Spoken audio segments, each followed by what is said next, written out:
Hey everybody, welcome back to the House of L. This is our episode for the Peacemaker Season 2 episode, A Man is Only as Good as His Bird. Wordy. I'm Derek. What form of greeting should we have, Derek? Bird is the word. Hey, you a handshake guy? You a hugger? You a hugger? I'm William. I'm tall fella, and I prefer rather a hug. I think is my greeting choice. The problem especially is when getting I'm seeing you. The problem is getting up to you. You're so tall. I know it's deceptive when I'm sitting down, but I know, especially if right now I'm a little higher than you are. Welcome back, everybody. I'm excited to dive into the second episode, which I enjoyed even more than the first outing, I think. There were a bit more laughs this time around. I felt like we were not as I say that, but then also at the same time, I'm like, there's still just some sadness. Can we talk about Cena for a minute before we jump into it? Because I rewatched, I think I said this on the last one, but I rewatched season 1 and Suicide Squad ahead of this. The man is gifted. He really is. And I know, we have so many that come over from the world of wrestling and bridge that gap. And it's all performance based. It really is. I mean, there's so much of what that craft is acting and performing. So there's an element of that already. Some better than others. We won't get into all that. But I have to give the man his flowers because every time he tears up, it makes me want to tear up a little bit. It's funny you bring this up because right before Peacemaker premiered, there was that Hollywood Reporter piece ranking the best best wrestlers turned actors. Yeah. And it's funny, my co-conspirator for a piece that I also did for GQ, my buddy Kev, shout out Kev if you're listening, we did a piece for GQ ranking the best actors or wrestlers turned actors. And I think at the time we did this post-COVID, so it must have been 21, 22. We had Dwayne as number one. And I think now we would certainly change that. But it's funny that you brought that up because that is one of the first things that I have in my notes here is Cena is so good in this. I have been watching over the last... Did you say Dave or Dwayne? Dwayne. Okay. Dwayne. It's choice. Late for me. I was thinking Dave. I would put Dave and Cena right there. I think I don't. I mean, you can pull up the GQ article right now while I'm talking here. I think our top 3 was Dave, John, and then Dwayne. I think if we were to redo that now, it would probably be Bautista first, probably Dwayne, and then Cena. But I have recently gotten into WWE, I would say over the last 2 years I've been a big wrestling guy. So you've been in it while he heel turned, while John heel turned here lately. Okay. Yeah. So I've really only been a part of it for this farewell tour, honestly. Like my first time seeing Cena was sometime like post Peacemaker season 1,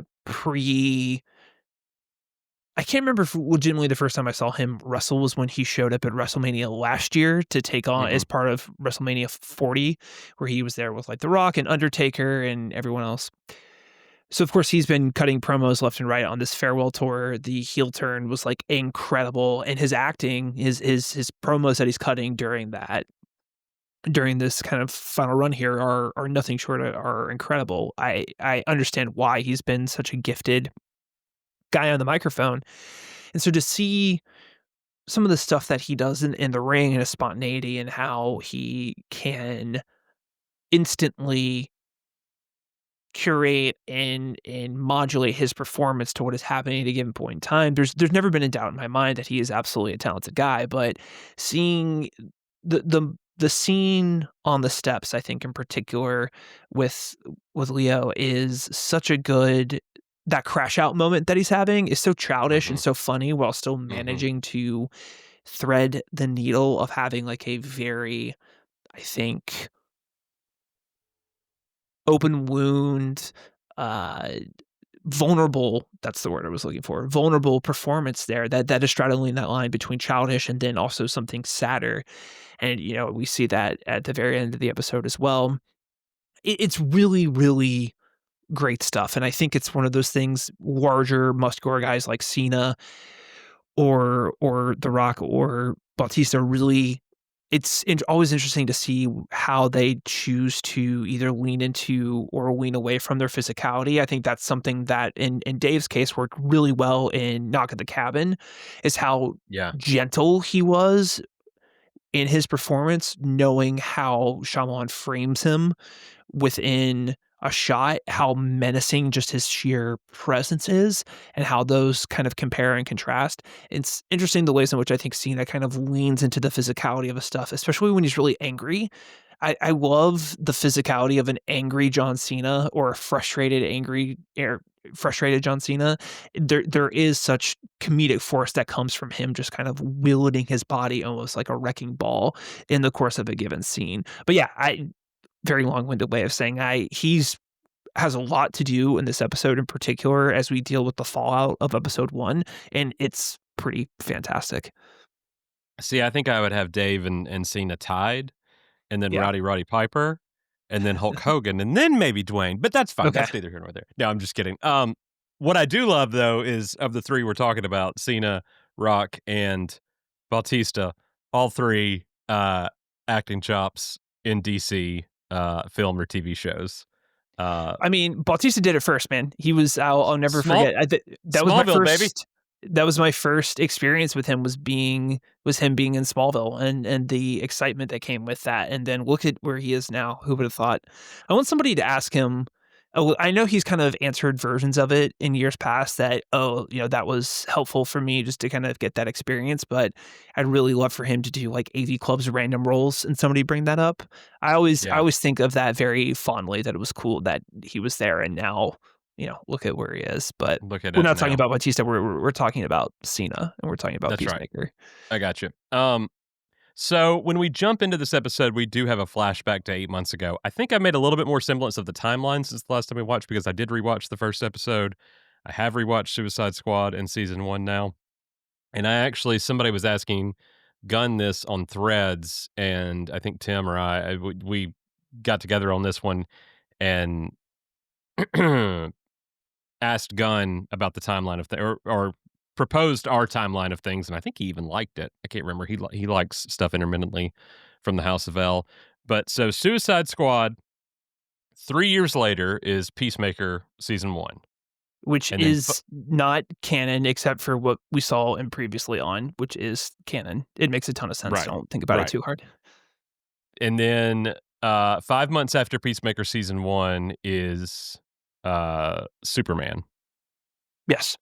And then about a month or so after that is Peacemaker season 2. About a month and a half, I think. So when we Uh, say 8 months ago, that is like sandwiched somewhere in between Peacemaker the season Suicide 1 Squad. and or yeah, yeah. Well, it'd be after Peacemaker season. See, still gets a little timey-wimey there because Yeah. it's got to be after Waller gets outed at the end of in the finale, Yeah. but then he's already in place come Superman.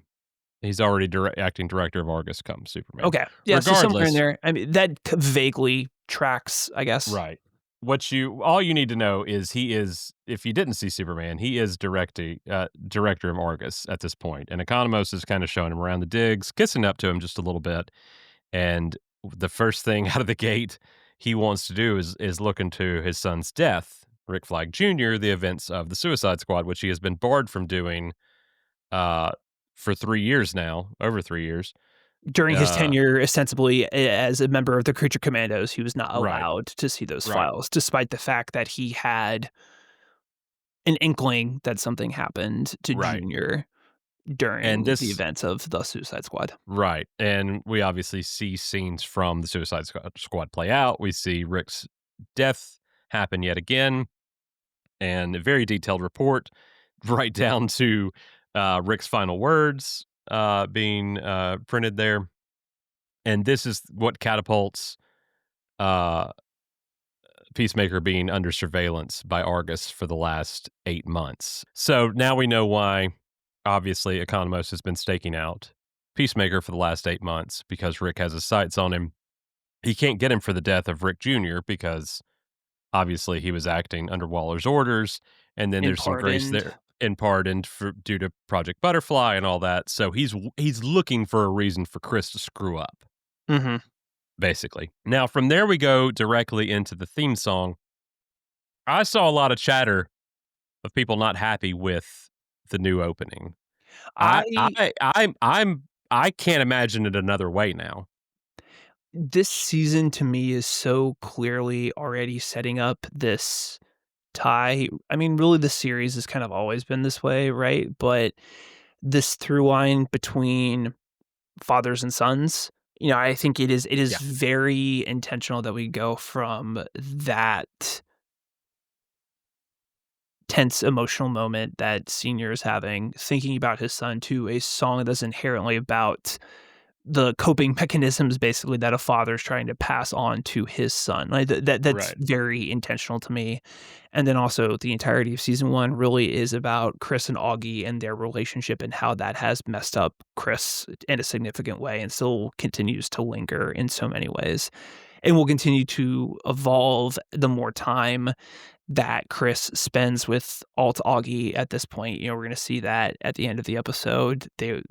I believe, the promise of that is that we'll see the two of them together in a more significant way. And what does that look like for Chris to experience an Augie that is actually genuinely affectionate towards his sons? What does that do to Chris? The subtext is not even subtext. It's Mm-mm. woven into the tapestry of the show at this point. And I'm curious to see how Gunn will continue to balance those two aspects of this fatherly dynamic between this paternal relationship in particular between fathers and sons. There's also this tone of what season 1 was. Season 1 was a little more zany, Mhm. aliens, and, it was, do you wanna taste it? I mean, the whole opening was a little bit more zany. And this one's a little bit more on a downer note. Not the song itself, but even down to the dance moves that are being done this one. There's several characters in this we haven't even met yet. I do question the fact that Adrian is not in his vigilante costume. There's one shot where he's There's in his one shot where vigilante. he is, Yeah. but for the majority of it, he is just in his straight up, uh, nerd outfit, I guess you'd call it. His, Uh, those acid wash jeans are back in style right now, they're Derek. working for him. They're I working don't know for him. if you know that or not, but, They're not working for me, I'll tell you that much right now. a straight leg, 90s jean is very in vogue at the moment. Well, I'm glad to know it carried over into the DCU. Um, Can we we can we don't Oh, I was just gonna mention, this episode also written by Gunn, as all of these are, but directed by our boy, Greg Moata, who absolutely. I am way overdue for a rewatch of Adventureland. That is like a summertime classic for me, I don't and, think you ever watched Fletch, did you? I did. Jordan and I Oh, you watched did? it and Okay, okay. thoroughly enjoyed it. I Yeah, loved of course, I love Fletch, but, that yeah. I thought that was fantastic. I do hope he gets to make another one, he and Ham. I do know he's written another one, that they hired him for 2, but given, the pandemic of it all, I'm not sure if that's gonna pan out. But I was pleasantly surprised to see his name, when watching that episode because I was not aware he was directing, I think he's this time doing around. 2 this season. I think he's doing maybe 1 closer towards the end. Don't quote me on that, but I thought I saw that. I should really double check. But I'm happy to see him show up on this one. It's always fun when I think directors we really like Jody Hill directing an episode last season was always really fun. Right. Like bona fide comedic directors kind of getting to come and play in a superhero universe is all. I mean, Peyton Reed with Ant-Man, right? But someone like Jody Hill's sensibility is not someone that I ever would have thought would be a good match for Peacemaker, and yet it's tonally, knowing what we know about the show now, is a perfect fit. Not to mention the fact that Cena's been like, I would want to show up on an episode of like Eastbound and Down. So Eastbound and Down. Have you they've even HBO Max has released a few reels, a few marketing reels intercut Peacemaker and Eastbound and Down. I Oh, think there I might have haven't been a Righteous Gemstones one as well. I haven't seen the intercut ones. I just saw, like, the TikTok clip of Cena talking about wanting to show up Yeah, in an episode of Eastbound, but, they've released a tonally, couple now. they're closer to one another than they are further apart, you know? Mhm. So, Absolutely. always fun to see those kinds of directors. It's still I don't know if Greg really kind of put his, like, particular spin on it, other than I would say that the episode in and of itself is somehow, I think, even more somber than the first episode is in some ways. I mean, the ways in which I think this episode in particular continues to flesh out what is happening for everyone else, especially, Economos and Leo in particular, I think really we mentioned in episode 1, it felt like they were slightly sidelined, but here I think they take more of a center stage, and I think what's going on with Leo and her former partner, including the Jitters Coffee uniform, Mhm. is really sad, especially given how healthy and supportive their relationship was. That's also, we get that nice Gotham mention in there, which is Right. cool, but seeing how that relationship has fallen apart in the intervening months is really tough. And then the tension, I think, of Economos being stuck between a rock and a hard place where he very clearly wants to help his friend and he's doing what he can, I think, to pass along information here or there. But then also he has to keep his job. And, Mhm. obviously Senior is maybe not quite as menacing as Amanda Waller, but he's not a pushover either, and I think we'll continue to find out more about him this season, that maybe he is a compelling, um, follow-up for Waller in a lot of ways. We're still learning a little bit about that character, which I think is interesting despite the fact that we've seen him in, a fair amount of Creature Commandos and Superman as well. But it does really feel like everybody again, we're much like the last week's episode, we're joining everybody at a low point in so many Mhm. ways, and so how do we find a way for these characters to have some sort of victory? And I think that is going to be really the crux of what season 2 is focused on. Really, the only person that's not in the 11th Street Kids that's not at a low point right now is Adrian. He Mhm. seems perfectly himself other than feeling like he was left out of the orgy, uh, this time around. I have never been invited to one, so in that way, I feel left out, but, I think there's some things it's okay some things in life it's okay to maybe miss the train on, and this It's a maybe great feels way like to a spot. bond with your best friend. Should we go to one together, Derek? Is No, that we is should not. that We should are you not. are you sure about Um, that? I'm thinking about the story of Adam West and all of them going to one now. I don't wanna think about that anymore. So I was gonna go with a segue there, and I totally lost it. You congrats, you broke me. You totally got me off my train there. No, Clock Adrian, it. 2 episodes. That's all it you took. did it. That's all it took. Good job. Adrian seems perfectly fine. Totally good to show up with his collection of bone saws and, get to chopping there in the, interdimensional portal. What should we call the in-between world? I feel like we should give it a name here on the House of L to use moving forward. Purgatory does not seem like the correct. I mean, I don't think it's necessarily this, but I like using it because it is a term that has roots in DC Comics. Is the bleed is Mm, the area that's kind of like the world between worlds, if we're gonna go with our Star Wars Rebels reference here. I But like that. yeah, I think let's call it the bleed, Is for lack of a better phrase, perhaps. and on a bit on the nose, too, as, there's a lot of blood to clean up, There is uh, I got in the bleed. and the way that they lit that scene in particular, and I also think down to the obviously, like, the aprons that they're wearing, and the fact that they're using, hand saws and whatnot, I got kind of some Dexter vibes in that Oh, yeah. moment, Yeah. which I thought was a fun little way, again, of framing that as they're dismantling it, but also just, like, some real I think the way that Cena, I think, sells the emotional impact of kind of having to go not even kind of having to go through that process, there is a real visualization to this dirty work that they're doing, and I think it's having some sort of impact on him in a really interesting way that I'll be curious to see how that manifests once we get to a point. I mean, I just knowing how dramatic tension in a show works, like Augie and Keith are going to find out at some point or another what happened, Yeah, there's gotta be and ramifications for him, even though he was killed in self-defense, essentially, there's gotta be ramifications for him dying yeah, at uh, Chris's hands. and also I think the shock in which Chris kind of responds to that experience as well. It's not like this was, you know, taking down a bunch of random islanders on No, cordial no, I mean, martinis. Like he's this was self-immolation, I mean, he's immediately in shock and then looks down and sees the his body own in his face, arm, like, yeah, I mean, that freaks him out all the more than he already was. The scene in the bleed, the cutting scene, cutting, yes, it's all bleeding. over, yeah, there you go, see, it's all congruent. Um, yes, it's all over Cena's face, he's doing a fantastic job.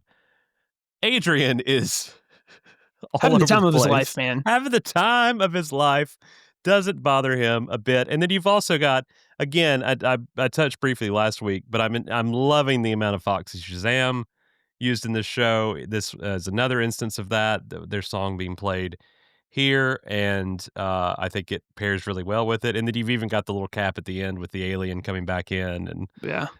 getting yelled at and just the slow go back through the door way. That's somebody I say good morning to every time, and he never says anything. Um, but I do wanna give that to I have been listening to Foxy Shazam nonstop for the last 2 weeks. I put it on my running playlist, and so it's one of those things where it's popped up, and so I've been listening to the lyrics a little bit more intently, which is why I keyed into, I think, that very obvious, again, paternal connection and Oh, what I yeah, think yeah. that means for the season. You know, I do think as far as the structure of this episode and where it falls into the season, last week I mentioned that it was a little lower on this episode, I think I was, than I was on the premiere. Watching it a second time, I've come around on it a little bit more, but I still think this is a classic transitional episode where we're kind of Mhm, moving from the we are moving from we're kicking off our main story in a lot of ways, mhm, right? So it's a situation in which we have really established the stakes, which is everybody's hiding something from one another, and it's only a mhm, matter of time before all those secrets come to light, and that is where the real narrative fireworks begin to come into play. But to continue my ham-fisted metaphor from last week as far as, let's continue the food metaphor, right? If last week was a table setter, let's not even call it a table setter. Let's call it showing up to the restaurant.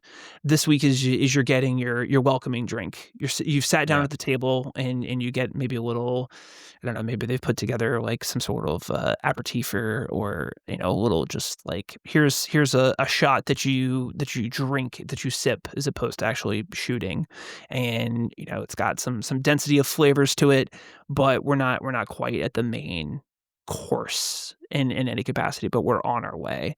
And I do think it is interesting, that element of everybody hiding different elements from one another after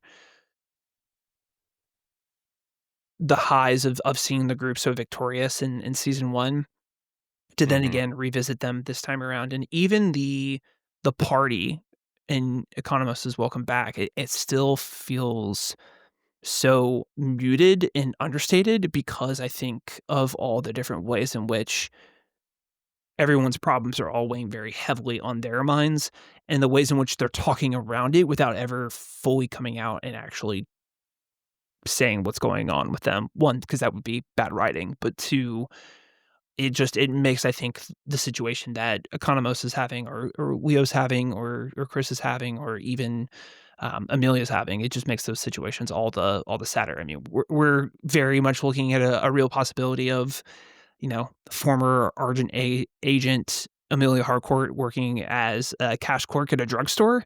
mhm. That is quite the fall from grace here, relative to where we were last time around. Do you, geographically, I know we've seen a map of Metropolis at this point, not on the show, but just in production wise of Superman 1 was released. And we know Metropolis is in Delaware. We know Gotham City is in New Jersey. This show obviously taking place in Washington. We visited Washington, D.C.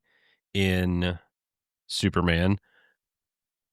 Where do you think in Arkham, we know Arkham's in Gotham. Where do you think Belle Reve is It's a good in this question. I world? mean, I think we saw Economos visiting Belle Reve at some point, Right. and it At the looked end of to season 1. yeah, and it looked to be in a forest woodland area. I don't wanna go so far as to say that it's also in Washington, but it could be a Dakota, it could be S Montana, somewhere in see, the I Pacific Northwest-ish. I can't remember, and I should have noted this in rewatching the Suicide Squad, and I guess it was probably the same because it was supposed to be a pseudo sequel to Suicide Squad. So the first Suicide Squad, which you never saw, am I right in The saying that? Leto version? No, I never saw the Yeah. original. I never saw Suicide Squad. So it and traditionally is in DC Comics is in Louisiana. So I Yes, I assume do. that Yeah. that's the same that happens as well in the Suicide Squad, but I can't remember that for certain. I can't remember that either, but I do feel like you are correct in the Louisiana portion of it. Yeah, that being some part of the Suicide Squad, I really need to rewatch that, I think is what I'm hearing. Yeah. Not having seen it since I ventured out to a theater to see it post-COVID. Mm. It's been a minute. So, yeah, I need to do my Yeah. my I research would there. definitely recommend it because it's set I liked that I waited till the end of Peacemaker season 1 to rewatch it because it just kind of bridged that even though it took place before, it bridged that gap a little bit more for me, especially given that so much of this season is hinging on the events of that film, Yeah. or at least Even Chris's events in that film. even more so than season 1, honestly. I think the inclusion of Mhm. Mhm. Senior is making that movie all the more important, combined with, I think, again, as we mentioned last week, like, the very real possibilities of seeing some of these characters from the Suicide Squad again. There's, Mhm. potentially TBD, but a refresher And is I mean, probably a good idea. I think it was even today Gunn did an interview. I feel like he does an interview every other day, but talking about 6, 7, and 8, and specifically again 6 and 8, which he did, and just how crazy it gets with the amount of I think the quote was something in regards of the amount of DC characters that will be shown in those 2 Mm. episodes. Could Waller come back? Maybe. I wonder Um, if they're gonna do a full if 6, 7, and 8 are basically going to be a complete and total timey-wimey infused, like, retcon of the Suicide Squad with somehow Chris gets an opportunity to go back and basically rewrite the events of that film. I don't know Interesting. that seems and I've only seen through episode 2, I've not seen anything further, so this is just pure speculation at my point.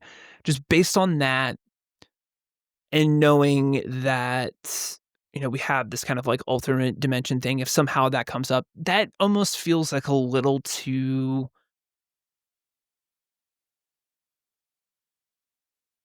timey for lack of a better phrase, too timey-wimey, like, too Yeah. it feels too early to be doing something that kind of silly, I think, but at the same time, I kind of admire, like, the chutzpah to be able to do that, and we've also already seen it once. Like, we already saw a whole series retconned in a Mhm. previously on at the very beginning, so Yep. who's to say that we wouldn't see that again on a larger scale? But, I do firmly believe that seeing more of this alternate universe, like, we are going to get a lot of characters that are showing up here. As as far as, you know, who those are obviously is TBD, but I'm so interested in it now. And I am that's kind of too, where my and mind goes to upon, first brush of hearing Gunn mention that level of, you know, new or potentially returning characters. full disclosure, I have seen episode 3 at this point. I have not watched 4 and 5, but I have seen a week ahead of where we're at. I have now seen next Thursday's episode.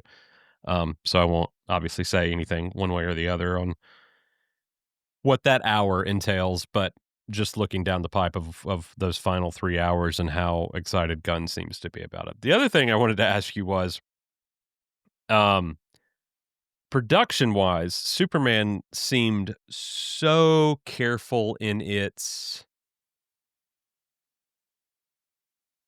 dressing, I guess? I mean, yes, set dressing, Okay. but, that's not quite the term I wanna use, on a grander scale, but down to, the jitters of it all and Choco's cookies and stuff like that, to the point that even the technology seemed very specific to that world, which I know we're in that world in this one, but, Metropolis felt very there was like a '70s, '80s vibe in some of the as far as some of Yeah. the things went, but even some of the technology in the Daily Planet just seemed a little different, like, you wouldn't see a Dell computer or I almost said Gateway, I'm just really gonna date myself there for a second, but, you Dude, you're wouldn't getting see Adele. Yeah, exactly. They got compacts at the Daily Planet, they got a grant from the um, and then we jump over to Peacemaker, which again, Metropolis, Delaware, this takes place in Washington State, and, to see Harcourt in the store buying Funyuns and stuff like that, I'm like, "Okay, well, like, you've got to accept that we do have normal things in everyday life that aren't just I'm using jitters as an archetype, but, just an example for yes, there are in-universe things that are specific to DC Comics and stuff like that, but Mhm. there's also stuff on a grander scale. There's that whole, sequence in season 1 when, Peacemaker is giving Economos, 1-4 for listing his dad his Yes. fingerprints and then going through Right, that right. entire diatribe of Yeah. names, Yeah, yeah, yeah. anybody that you could have named. Um, so I'm interested to see what on the Venn diagram exists and what doesn't exist because we did all have all that stuff last week with Earth 2. I'm calling it Earth 2. I was We gonna don't know say, that it's Earth is 2. that No, official? no, no, no, that's just Derek, That's being that's Derek, that's up there talking with the out of his bleed head. at this point. That This is right, right. like We mega know there's claims. 99 doors. We know there's 99 doors, in there, and so the other world, the other dimension, however you wanna refer to it, we saw, like, the posters you and I were talking about earlier, all the posters in Peacemaker's room, other Peacemaker's room, Def Leppard, Deaf Yeah, yeah. Leopard, pour some The honey on scorpion. me instead of Yeah. scorpion, yeah. Keith is driving a Ford truck instead of a Ford truck, those I live for those kind of things when there's an alternate timeline or another Earth, Eric Stoltz is Marty McFly, all of those kind of things are my I latch onto those so much, so I'm interested in seeing more of what's different on that Earth or that dimension or however we're referring to it. But at the same time, seeing the the difference in product placement, not really product placement because there's no payment for it, of what is acceptable here in Washington State versus in Metropolis, where everything just seemed curated for that film. It is Except for interesting. Toyota, because Lois drove a Toyota. But Yeah, it is interesting to see how all of these it's always interesting. I've said interesting 5 times now. that's fine. I'm always curious Interested. There you go. how the production designers of these interconnected worlds keep all of that stuff coherent Oh yeah, when it's impossible. in theory you're having several different designers work on these projects. Lanterns is gonna have Guy Gardner running around presumably in his Lord Tech costume. How does that Right. square with that image of Aaron Pierre and Kyle Chandler looking like they're from an episode of True Detective, right? Like at a certain Mhm. point we're going to get Green Lantern suits, I'm sure of it. So it's always Marvel I think has done a pretty good job of keeping that stuff pretty holistic. So I am keeping an eye on I think how this stuff continues to unfold as we go through. There is a little bit more of a just run down feel, I think, to some of the worlds in Peacemaker. The convenience stores, certainly that looks like an old-timey mom and pop spot that's been Mhm. around for years and The years quick that does stop. not have that does not have the cheery interior and Muzak curated vibes of a CVS, right? Mhm. Not to mention, I think even the apartment stairs that we saw Harcourt Harcourts. in Mhm. well, not only like her stairs up to the roof, but even just the exterior last week of her and Chris walking around and having the conversation about 30 Seconds to Mars. Like that looks Right. dilapidated and old, right? So I like that there's a little bit of a lived in quality that feels different from what we're seeing in Metropolis, even though it is, of this world. But also little things like I thought it was cool that instead of, these are all very clearly like Apple phones, but when Chris picks up his phone, it's a Ward Tech phone, It's a right? Lord Tech And phone, and the iOS is different despite the fact it is an Apple phone on the right. outside, but then when he picks up the other Chris's phone, it's straight up Apple interface, Yeah. OS operating system, to the point that there's even an Apple TV app Yes, which I did on the I screen. caught on my second viewing. You wonder in that other universe, are they putting out Severance at a yearly clip at that point, or is it every 10 They're years? on season 5. They're on season 5, Yeah. it's not Adam Scott, it's, Scott Aukerman, The I don't know. innies are actually down, in that one Yeah. instead of the other way around. Um, th I'm glad you said about the phone because too, it's always funny to me, the villains aren't allowed to have Apple Yes. devices pretty much Yes. always is how that works.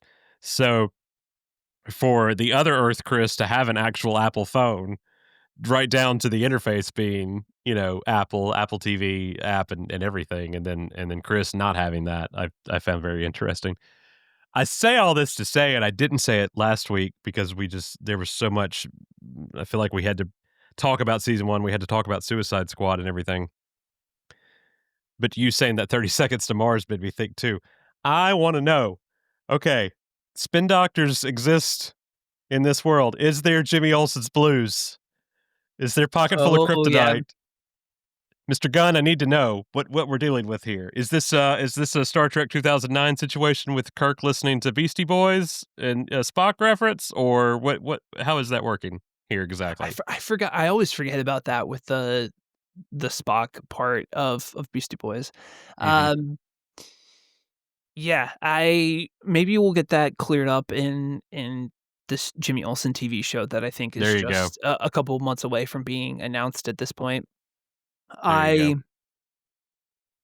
One thing I did want to touch on, the I wanna be careful about how I phrase this. Okay. Did the Eagly fight scene work for you? Yeah. Did it not for Okay. you? It's not that it didn't work for me, I'm just a little concerned about a potential Eagly overload already, and coming Well, off of a lot of Crypto time in Superman, yeah. which I Yeah, yeah, yeah. enjoyed. I Gunn has his pet projects, pun intended. Literally, yeah. He loves his animals. I certainly enjoy I have 2 dogs in the room next door who are probably wandering out into the hall now that I've mentioned them. You know, but just at what point does it become, like, a little bit of a crutch and a little bit of, too much? I think they are trying to make Eagly more of a character this year. Mhm. That's fine. I think it works a little bit better when you have something like Rocket Raccoon and Bradley Cooper behind that performance to actually animate that character. I think it's to me, I'm getting a little I'm concerned trolling ahead of time around perhaps an overinflated amount of runtime for Eagly at this point that I would almost rather be served focusing on other characters. I'm just putting it out there right Alright, now as let me be Eagly watch. careful and let me eagerly watch. Let me be careful in my wording, since I have watched ahead. don't forget that he does have his own storyline this season because Rooker's character is playing Red St. Clair, an the most famous eagle hunter in the world of DC Who Comics. I'm sure is brought in by Argus next week after they got their teeth kicked in by him Yeah, this yeah. week. So I can kind of see, not even kind of, I can see the direct tissue there. Uh, if there's anyone who I trust to sell the absurdity of that, it is Rooker. So I am curious about that, but just I wanted think to you'll be. again. I think you'll be more on board. Okay, okay. Um, Again, I some because I don't. pre-concern trolling here Yeah, around the increased that's screen time. fair. I think that's fair. Because leaning so heavily on a fake animal in a storyline is interesting, but we've seen what to your point, we've seen what he's done with that before with Yeah, Rocket and Crypto. I don't think we're getting an Eagly Crypto team up anytime soon or anything like that. that feels like money sitting on the table, honestly. That's the animated series, That baby. That's yes, where we're going with that. 100%. That is, Um, that's but the speak can they get Dwayne to come back and verse Eagly for that like they did There with you his go, Super Pets or whatever? like you did Crypto or in Black Adam's dog. Yeah. Um, and saying that about Argus too, we do get our introduction to Tim Meadows' character. We get a little bit more Sasha Bordeaux in this one, but we also get Tim Meadows' character of Agent Fleury. I love Tim Meadows so I was gonna say much. you're if I remember correctly, you're a pretty big Meadows guy to begin with, right? I that I grew up watching SNL. Like that was appointment television weekly in our household. So and that was his time frame on there. So I could Tucker and Graham and I, the old regime of House of L, could quote the Ladies' Man and all those characters left and right. So to see him just kind of blend seamlessly into this world, I really enjoyed. I like him giving Economos grief. I think grief Yeah. is the best way you can describe giving Economos anything. Um, Ginger Cool, the nicknames, the rubbing of his shoulders, all of it just did you watch the tag at the end? I did, yeah. The I Peppermint Twins? Peppermint Twins, I did not watch his that era of SNL was a little bit ahead of my time, but I will Mhm. tell you right now, my favorite performances of his are what he does in Popstar is still, I think, some of Yes. my favorite stuff. My Tony, favorite Tony, line Tony. Tony? Tony? My favorite line in that movie is his, and he's not even on screen for it, but when they're doing the appliances and and Maya says the N word with the Oh, hard yeah, you could hear him off screen go, "Oh, you went with the hard R." Which his line delivery of that is epic, but I'm really excited to see him in his bird blindness yeah. this season. Got attacked by a duck, to the point that he can't even discern the size of Eagly. Yeah. What a ridiculous thing to have, I want but him to do another 30 Seconds to Mars joke if we're just gonna have more of those. yes, yes, I thought the same thing. If we're gonna make 30 fun of seconds, Letos some more, that's a third way to Mars. we've been over this. Now, Or 10 seconds, that's a third of the way to I'm gonna Mars. rewatch Popstar tonight. Thank you for, giving me that. Um, what else? This was a packed little episode, with so much. Why was John getting a welcome home party all of a sudden? I Did believe you did the you clue into that? Because I missed that entirely and I watched it. believe the implication is that and that is the cover that they have given that Argus has given him to be watching Chris this To past get back to few get back more in the fold now? to get Like, back I more know into the fold. I understand saying he's been at Belle Reve, and that's given him the reason not be there and to be in the truck, Yes. but now to have a coming home party, yet he's still doing surveillance, so I wasn't really sure why we were Y under the yeah, guise of a coming home party now. yeah, I think it's I think it is a cover story to basically say you've been away at Belle Reve, away in quotation marks, while you've been monitoring Chris this whole time. Let's go ahead and kind of have you back in the fold to be more of a direct monitor of what is happening. But then that's the thing is when I spoke about the kind of the secrecy of it all in this episode is everyone is a little bit aware of what is happening. Like Chris has an understanding that maybe it's not necessarily Economos, but that someone within Argus is watching him. Well, Someone that he Leo does say to knows. Adebayo, he does say to Adebayo, he's like, "I'll pretend not to know who that is," Yeah, exactly. or So like something. he's, I So, I mean, mean, he knows without he knowing. knows exactly right. So there is an element of them all playing along while trying to figure out what the bleed may or may not do as far as causing another interdimensional incident goes. Mhm. I did like I thought that that was a nice subtle bit of acting from Cena is the resignation that he registers when he goes to punch in the code again to go in and clean up the body is the implication that like, okay, every time I do this now, there is going to be They're a watching. consequence. They're Yeah. watching, and the more I do, although that doesn't stop him from doing it at the very end of the episode, but uh I do again, there is that Very everybody's kind of drunkenly, aware. though. Very drunkenly does it at the end of the Sure, episode, though. sure. The way that he hugs Eagly in that moment is also how I hug my dogs after I've been out Yeah. drinking for an evening and come back home, so I Yeah. definitely did feel that moment in particular. That felt very apropos. Before that happens, we do find out that something has transpired between Harcourt and Chris, Yes. in this 6-month period. We don't fully know the details of that yet, but something happened, and to the Mhm. point that the rejection from her on the rooftop drives him to drink further and then obviously go home, and then he picks up the other Chris's phone and starts going through it. I did pause for every single name in the contact list to see, I and did a I little bit of that I last went night when through I every rewatched. name, nothing, Nothing. nobody. I was looking for a Bruce Wayne or anybody, but no, I didn't. Well, I was They looking for couldn't a have put a Bruce Mark Wayne, but Waid in there. They couldn't have anybody. put, And see, that's Scott where Snyder. talking about all that set dressing and stuff like that, production wise. If it was me being a showrunner, William Goodman would be in there. Dane Dav, like that's exactly how I would do it. It would have all my buddies, hidden Easter eggs all through. But I do love also, this is one of those things that would just be a tick for me if it didn't happen, but that there's no signal on that phone on our Earth. I Mhm. appreciate that, just Yeah. instead of it not working. But once he's going through all those photos of the other Chris and Harcourt, it's hard not to think the grass is greener on the other side, and which is a driving point of the season. And I think that seeing the strength of the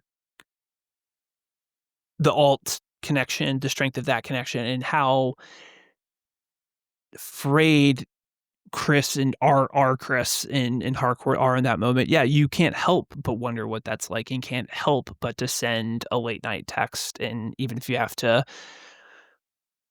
you know, Cross go the bleed through, to yeah. do I was it. gonna say over the river and through the bleed, Yeah. to Harcourt's house we go to get that done. But I think the none of the characters' behaviors this season read false to me in any way, shape, or form. No. All of this is, like, very relatable. I think if any of us were presented with the opportunity where it's basically everything that you have wanted and hoped and dreamed for is just a door away, and all you have to do is go through it and basically seize that opportunity accordingly, it's hard not to be tempted by that possibility. And I think that is what this episode does a really good job of, I think, is setting up the stakes of that and setting up that temptation to put our Chris in a position where he is truly at the lowest of the low. I think even if he was flying high, there would still be some element of him wanting to see and pursue what that looks like. But especially in this point when things are as bleak and as bad as they are, how could you not want to at least kick the tires on that reality and see what it looked like. Doubly so if you've killed the person that looks like you can just assume his identity Right. and move forward, the moral and ethical and quandaries of it be damned, right? I think if you're him and you see an opportunity to have everything you've ever wanted laid right at your feet, like absolutely you're gonna walk through that door. Um, and then obviously once that happens, we do hear Augie on the phone in the background talking about not being able to find Chris. Chris. There's blood in the library, which the door does go in the library. One thing I will say about the bleed, I fully expected there to be some kind of Hansel and Gretel breadcrumb to get from one door to the other Mhm. because I would totally get lost trying to find. They they all look the same. It's like Monsters Inc. Put that thing back where it came from, or so help me. I couldn't figure out which door I would Boom, be boom, boom, going or boom. coming from. There you go. I couldn't figure out which door I'd be coming to or going from. He does find his way though. The text Even does go drunk, through. he's got it. Even He's drunk, he he he's knows got it where he's going. locked in. And the text does go through once he, crosses the threshold, and he does get a reply and a broken heart in return. And, that's where we leave things. It's sad, and I think it too sets up a nice dynamic in that reality where it's, okay, now he has an opportunity to win her back in a way, and I think also on some level, no, I fully anticipate this Harcourt to be different from our Harcourt and Oh, his yeah, approach to yeah. be Well, even the videos we saw, she's far more happy. less burdened, I'll Yes, say. she's far happier for Yeah. sure. Um, yeah, again, I think this is a really good transitional episode as we head into really the meat of everything. Um, and nice to get some of these new additions, but I think next week things are really gonna kick off in a Mhm. major way, and that's Absolutely. exciting. Not that this is a bad episode, but I do think in to your point, in the wake of really, I would say an oversized finale in a lot of ways, this emotionally, I also think too, emotionally with how just, again, broken everyone is or Yeah. downtrodden everyone is in this, it's not necessarily the happiest of episodes, I think, to sit through, even if you do have a really awesome Eagly fight sequence in the middle of Yeah. it, it's still parts of it are tough, and it's hard to see these characters that we've grown to admire and have affection for go through these really tough moments. It does make me interested to know because at some point, if you've watched trailers, especially the trailer at the end of the premiere last week, which we didn't get to see in advance, but set up a lot of things. I don't know if you watched it, or not, No, but I didn't. What I was mean, your biggest takeaway from that? um, a lot of moments we've already seen, a lot of moments we haven't seen yet, a lot of moments Mhm. I haven't even seen yet, having watched the 3rd episode. One moment in particular was Rick Flag saying, "Get me to Belle Reve. I need to talk to somebody," which my interpretation would be Alexander Luthor, Ooh. to talk about the interdimensional rift. I don't know. I'm not saying I'm calling that. I'm not saying it's happening. I just, we're talking about all these big heavy hitters coming in through 6 and 8. Here's the other thing too. You got to remember, Peacemaker season 2 and Superman were filming right next door to each other in Atlanta. Yeah. There's no Uh, reason that we can't have some crossover here. I also think too that would be a really fun way. I think this point came up on the watch. I think Chris Ryan brought this up. This is the benefit of having your head man in charge be spearheading so many of these creative projects is that you then now have the leeway to say, this is my playground, at least for right now, right? Next year is going to be a little different, but it's still Gun's playground. But like I am actually the one that's responsible at this point for building the play sets. So I get Mhm, to dictate who shows up for these things. And because mhm. I'm the one that's in charge, I get to make sure that we have the scheduling worked out to make these things happen. So yeah, I think there is a very real possibility that there's a higher percentage chance of seeing Lex show up in a project like this than there is maybe seeing, Spider-Man show up in She-Hulk, for example, right? Like there is just if you're the one who is creative leading all of this, you get to be the one to pull those levers accordingly. So yeah, I mean that's a great spot for you, I think, to go ahead and heat check from. I think you might be onto something there. Out of all the people in the DC universe, I guess of all the ones we've seen so far, Superman, Lois, and Lex would be my 3 that I would love to see, Hmm. I mean, we've in kind of this, already or at least seen Superman, kind of in technically this? in silhouette. In silhouette form. Okay, fair, fair. I already forgot. Yeah, Superman and Supergirl. You're right. You're right. We have seen Supergirl. Okay, so Lois and Lex. Um, what if all this talk about Batman, and you've seen it all? What's his name from 1923? Brandon. I forget his last name already. Everybody, which to me almost feels like an industry plant of talking points of getting conversation online built around him. I'm not saying anything bad against the guy. I just don't hate me. I'm not saying anything against him. I liked him in No, 1923. no, I didn't even realize that this is something that could potentially be on the table. I'm The not thing saying it's him, but I'm just like, what if all this has been kept under wraps since the reveal of Batman existing in Creatures Commando for Batman to be revealed in A, Peacemaker, but B, ahead of Clayface? I would not be surprised if we see another Creature Commandos-esque situation where we do get a Batman, but it is in silhouette. Silhouette. Like, Yeah, that would not surprise me at right. all.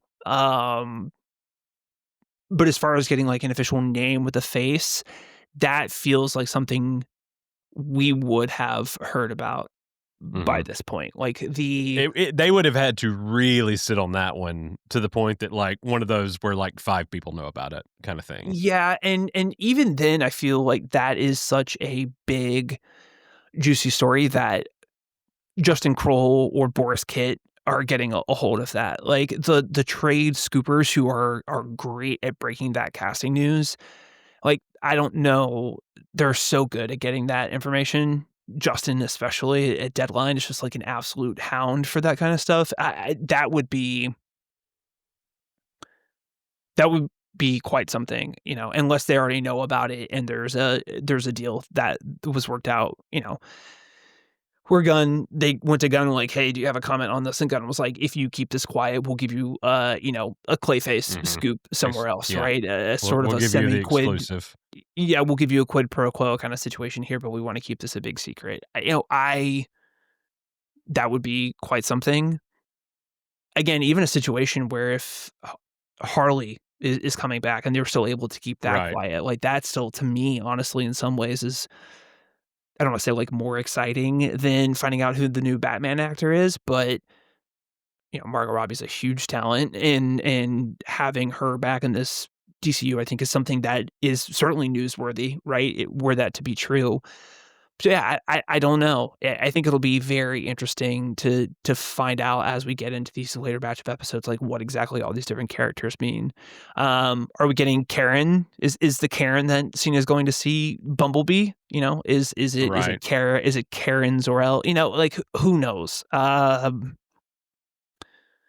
Yeah, and Yeah, I I don't don't want us know. to play, like, the speculation game too much No, because it's one of no. those things, but I do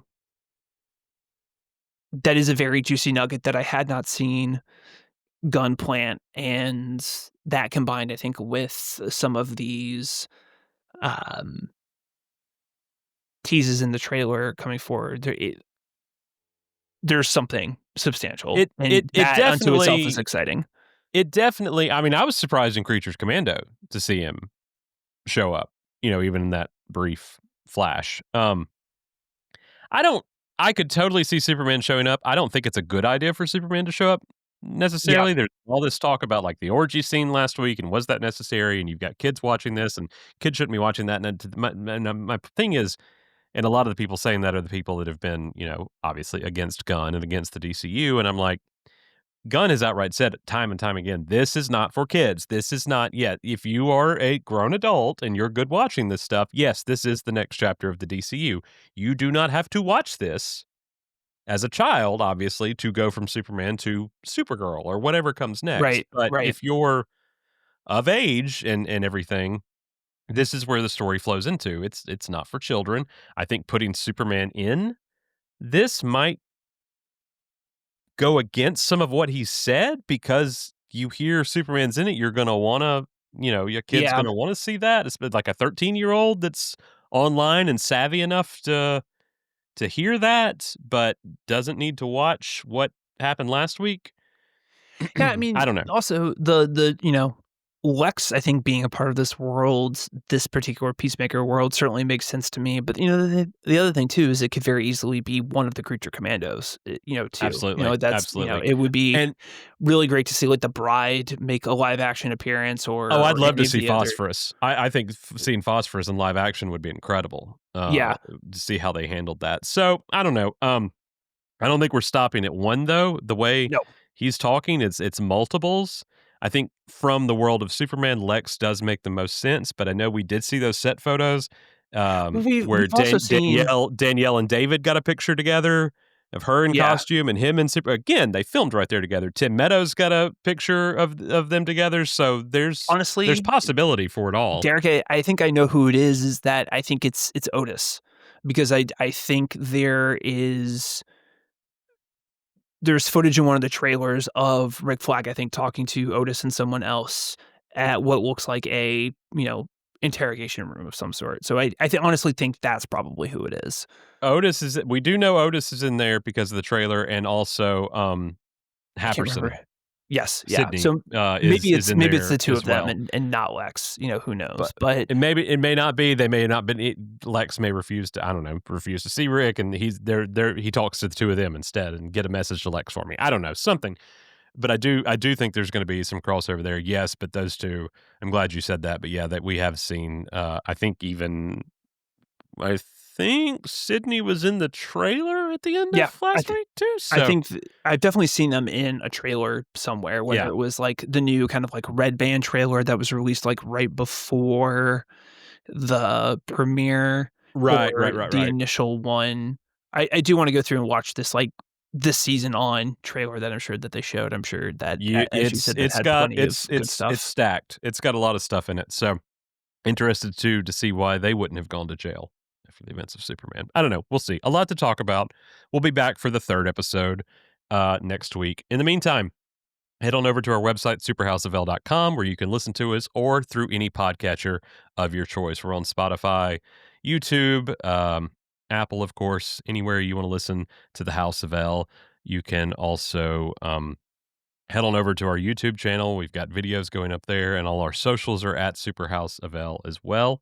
And you can email us, mail@superhouseofl.com. We would love to hear your theories about who will show up from the worlds of the DC universe in episodes 6, 7, or 6 and 8, depending on whatever interview Gunn's talking in at this time. But yeah, those last 3 hours seem to be chock full of surprises of what's to come for this world, and we're really only in the second or third outing if you count Creature Commandos. So excited to be on this journey. William, thank you for coming on again. I'm really enjoying going through this with you week to week, and I'm looking forward to now after having watched the third episode today. I'm even more excited to see what's coming down the pipeline. Thanks for having me, bud. Chat next week. All right, we'll see you next time.